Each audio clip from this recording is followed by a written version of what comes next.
Lackey, and this is my lovely co-host. My name is Kevin Lackey. Yeah, we're from Acclaimed Heating, Cooling, and Furnace Cleaning. We want to welcome you to this Facebook Live Friday afternoon session. The way that we meet once a week, and we always feature an acclaimed customer that sends us a tip, a question that they have, a conundrum they're trying to face, and we do that through the Dear Keven letters. And the Dear Keven letters are very familiar or similar in terms of the Dear Abby letters, where a customer will put in a question and they'll sign it by an anonymous kind of conundrum synopsis of their. And there's Melinda who just joined. Hello, Melinda. Nice to see you joining us today. Okay, Kevin. Tammy. How are you doing? I'm doing great. Great. We had our most recent newsletter that went out this last week, and that's through the Acclaimed Homeowners Club. So if you go to the Acclaimed Homeowners Club, there's a link that you can join on our website, and on that, what you can do is once a month we send you a newsletter, and in that newsletter there's some great stuff, isn't there, Kevin? Yeah, there's some really good stuff. Yeah, lots of helpful tips. We put seasonal tips on there that are most relevant. So, right now the air conditioning tips and such, and we changed that up to make it most relevant. And even the recipes that we put into there are seasonal too, which is really great to have those seasonal ingredients and make it relevant to the season. Yeah, you know what? And they're proven recipes, so we will take them from customers that have will share them with us, or our current employees that are saying this is a great recipe. So that's always a really lovely thing to do. It sure is starting to feel less like air conditioning season and more like furnace season. I feel like that today a bit for us. Yeah, it was. Yesterday was a great summer day, and today is a great October day. Yeah, it's funny how quickly that changes, right? Yeah. Yeah. So we'll give you the link on this post on how to get to the Acclaimed Homeowners Club, so it's easy for you to catch that. We'll get to the Dear Keven letter promptly, but before we do that, fun fact. Did you know that, well, we do know this, we discovered it yesterday, that the IMAX has movies that play, like at the TELUS World of Science. Yeah, the TELUS World of Science, otherwise known to old people like us, the Space and Science Center. Yes. Before TELUS paid for the name. Yeah. They have all their IMAX movies, which are usually scientifically based or nature based and kind of documentary kind of stuff, which are really great too. Mm-hmm. But yesterday we went to see Guardians of the Galaxy 2 at the IMAX at the Edmonton. What is it? The TELUS World of Science. Oh, sorry, the TELUS World of Science. Yeah. And cheap tickets. IMAX theater, which is fantastic. It's a smaller IMAX theater, and when we were there, you weren't there with us. No, I wasn't. We sat like about 4 rows from the back, so we were pretty far back, and like it looked like you could actually reach out and touch the little effects, like the THS thing, because you're so close to it. Oh, cool. It was really freaky actually to begin with. So if you go, try to sit as far back as you can, which people do at IMAX anyway, but more important, and amazing sound, amazing picture, and the price was probably like, I don't know, almost half of what you'd pay at the Scotiabank IMAX too. So it was really good. So keep that in mind for theater movies that have just left the theater. Sometimes you'll catch them on the IMAX. So the most pressing question I have is, do they let you have popcorn in there? Yes, they let you have popcorn in there. All right. They let you have whatever you want in there from their cafeteria things. They got a whole restaurant cafeteria thing going. In fact, yesterday, what did we have? We had slushies. We had iced cappuccinos, and we had popcorn. See, now, even though you wouldn't have wanted that movie, now you're interested. I'm super interested. Yeah, yes. Exactly. Okay. All right. And it was cheap too. The food was cheaper. Okay, great. Well, that is a fun fact that we discovered. Oh, it's really fun. Yeah. All right. All right. So now we're going to head to the Dear Keven letter. All right. You ready for it, Kevin? Oh, I'm ready. Got your thinking cap on? I've got my thinking cap on. All right. Here we go. Dear Kevin, we are thinking about selling our home. About 7 years ago, my husband had a buddy install a furnace. We all know about the buddy. Yeah. We never pulled a permit for it. Now I am wondering if we might have issues when we do sell our home. Should we pull a permit now? Great question. Yeah. And isn't it amazing how many of these calls we've done in the last 2 months? Yeah, many. And, my heart hurts for the people when they do it, and sometimes it seems like the way it works is that this person actually knows that there's not a permit pulled on the furnace, so she can be a lot proactive with this. Right. Where the situations that we have discovered that customers have called us, there's been about half dozen over the last couple of months, where they were not aware of that or didn't even show up on their radar. Right. But they had a home inspector come in that the buyer always calls in for that inspection, and it's that inspector that discovered that the permit was not pulled on the furnace. And then they're scrambling because the deadline is in 3 hours and they need to resolve this. Well, I'll use the situational person. It's unbelievable how many people we've had that called us who we've done this for, and I think it's because we've actually been educating people about this now for 3 or 4 months. But we had a client that called in here in a panic because the home inspector working for the purchaser of her home told them that there was no acceptable sticker from the city which indicates that there's either no permit pulled for that job to replace the furnaces, or there's a permit pulled but nobody had called in for an inspection. So we started to investigate that with her. We went in to determine all the things that did need to be done to meet the code requirement, and there were certain things that needed to be done. And they had to pay at the end of the day about $1,500 to have all of those deficiencies corrected, because there were several. And then that was done. But the irony is, we went to the customer's new house, and the brand new house that we were doing work at, because they didn't learn about this thing to look at, their home inspector that inspected for their new house did not catch the fact that those new furnaces didn't have an acceptable or unacceptable sticker on them. It's unfortunate. It is. So they paid for a deficiency or no permit on their current home to move into their new home to have to deal with the same conundrum. Right, exactly. Okay. And so that's what happens, is that it's most home inspectors will catch that, some don't, and their new home as well, besides having infractions to code, there's actually some very dangerous things there that the contractor did. And so sometimes there's code violations where it's not going to be a dangerous thing in their new home. There are actually some things there that are actually quite dangerous that weren't done right. So in terms of pulling that permit, it's critical.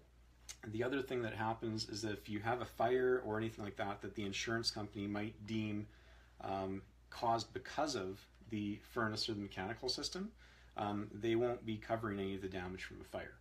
Yeah, so even though that risk is low, that's what would happen from insurance purposes as well. And it's very important. Yeah, and so, one of the things that, there's a couple different scenarios that come up with these folks when they're going to sell their home, is if there was a permit that was pulled, say, years ago, then, so let's say that a permit was pulled 18 months ago or 2 years ago, there's a chance that that permit file is still open. Right. And so then they can have it inspected based on the criteria of that permit when it was pulled 18 months or 2 years ago. But in the spring of 2016, now we are required to, when we pull a permit, for it to pass inspection, is that we need to do a commissioning report and also a heat loss report. So some of these clients that have to get a permit pulled now the criteria is based on the permit being pulled today, not based on when the furnace was installed 7 years ago. Right. Which is when you pull a permit, the regulations and the inspection is done based on when the permit is pulled. Right. Which, when these folks are going to pull this, it's not as simple as, I'm sure we can pull a permit on the home, and so the homeowner can pull the permit on it. But the problem is the homeowner cannot also do the heat loss report, and that is a huge component that is required for it to pass inspection. Yeah, for sure. And this stuff comes up with real estate agents for us in the past as well. And I think that the reason why we're seeing more and more people calling for that, where we're going out to address these things, I think that homeowners or home inspectors are perhaps becoming a little bit more savvy and checking for that a little bit more thoroughly as well. Mm-hmm. It's a pretty important part of their job, mm-hmm. and I think maybe that's becoming more important. It's at the forefront for what they're doing as well. So yeah. So what we do is when we have, if you have a situation, so like these folks here, yeah. They're ahead of the game, so they know that for it to sell, they can take a chance and not pull a permit and hope that the buyer's inspector will miss it. But should they catch it, then there'll be the 11th hour scrambling, trying to find a company to fit the time in, to allocate a fair amount of time. In some of these situations, you have to allocate a full day to do the heat loss commission report, commission report, and also rectify the deficiencies of that install. So that is when you are trying to crunch that in at the time when you're going to sell it, that's a stressful situation. But but then so by getting ahead of it and doing that, you can be proactive, because inevitably you will very likely be required to do that. So on your own terms, you can get that stuff lined up. Yeah, you know what I just thought it was like? It's like having renovations done in your house and then never finishing your renovations and then bugging yourself because it's like, ugh, I can't believe I'm living with that, but you live with it for 10 years. And then you go to sell your house, and what do you do when you sell your house? You finally finish all of those things that have been really bugging you for years.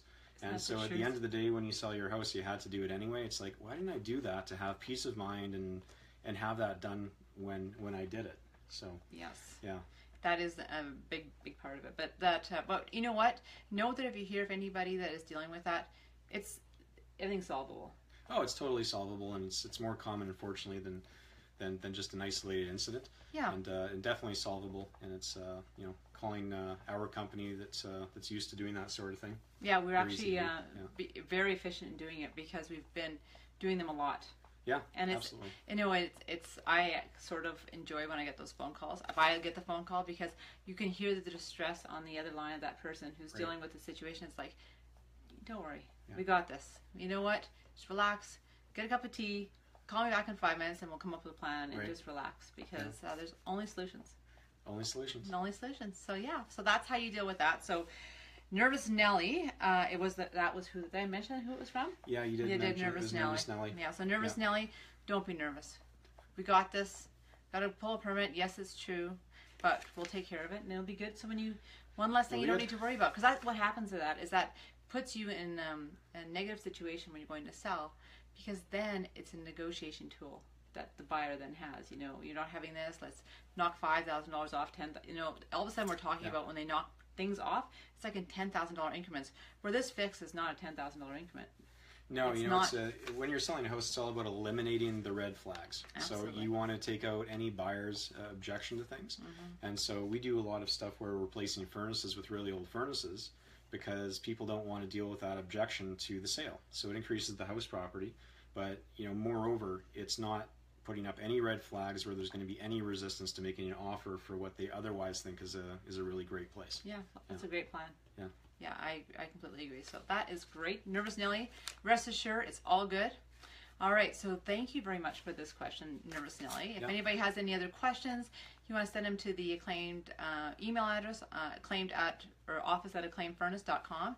We love to get them. We'll get through them in a way that is seasonally relevant. And this question was seasonally relevant anytime. It was a great question. Yeah, anytime. And it's acclaimedfurnace.com is our website. Once you go to acclaimedfurnace.com, really easy to click on a link to send us an email to find all this information as well. So easy to get to just by getting onto the website at acclaimedfurnace.com. Yeah, that's right. So I also want to express our sincere appreciation for the support that we get for these Acclaimed, these Facebook Lives and for these Dear Keven letters. Please, if you have any comment, share the link. We'd be forever grateful of that. We really appreciate the support on this. And like it, share it, comment, all the above. Obviously, if you're watching this, you're a Facebook page liker, but share that with your children if they have homes, or any adults that you have in your life that have homes that you think this would be relevant. That'd be great. Yeah. So thanks for your support. Next week, this week coming up, a week from today, we'll be thinking about getting ready for the Edmonton Folk Fest. And that's a highlight for our world. Okay, I just thought about this. We were talking about this, but next Friday at 2:00 in the afternoon, guess where we will be? We won't be there. Yeah, no, we will be there. No, we won't be there. Who's going to be there? One of us will be there. Well, how are we going to do the Facebook Live? I don't know. Next Friday, I'm going to be livestock, and I'm going to be going down to the Edmonton Folk Festival, and I'm going to go into their pen for people that are real diehards like us to get a lottery pull so that we can get into that big nice hill first and get a great location on the hill. So we'll be inventive with something next week. Yeah, that's true. So if anybody has never taken part of participating in the Edmonton Folk Fest, we are big fans of that whole weekend. That's great for our family. Our family's kind of grown up over the last 10 years, really being there and being part of that. If you've never been, there's still tickets for sale. I encourage you to take one day in. It's a good way to kind of get your feet wet a bit. If you have any questions on how to navigate that, this week we'll be posting some easy links to remind you of getting some courage to try it out for the first time, if that's what you want to do. Friday is one of our favorite acts. It's Brandy Carlisle that's there on Friday. Is that right? That's right. Yeah. I'm just very excited about that. But anyway, that Folk Fest will give you some information this week on how to survive your weekend at the Folk Fest. We, on Monday, kind of have a Folk Fest hangover by being so tired, and it's a great weekend. It is. Yeah, it's a great weekend. All right. So thank you very much. Have a great long weekend. Take out, I guess there's the Heritage Festival that's going on. Yeah, the Heritage Festival. Yeah, that's a great Make sure weekend. you take that in. Yeah, they're taking donations for the food bank, so bring a food bank donation down there. Also, if you're heading down there, have a great long weekend. Be safe, and that's anything else, Kevin? That's it. Have a great long weekend. All Take right. in the the Heritage Festival this weekend, Folk Festival next weekend. 2 great events in Edmonton. Yeah, excellent. Have a safe weekend. We'll see you next week.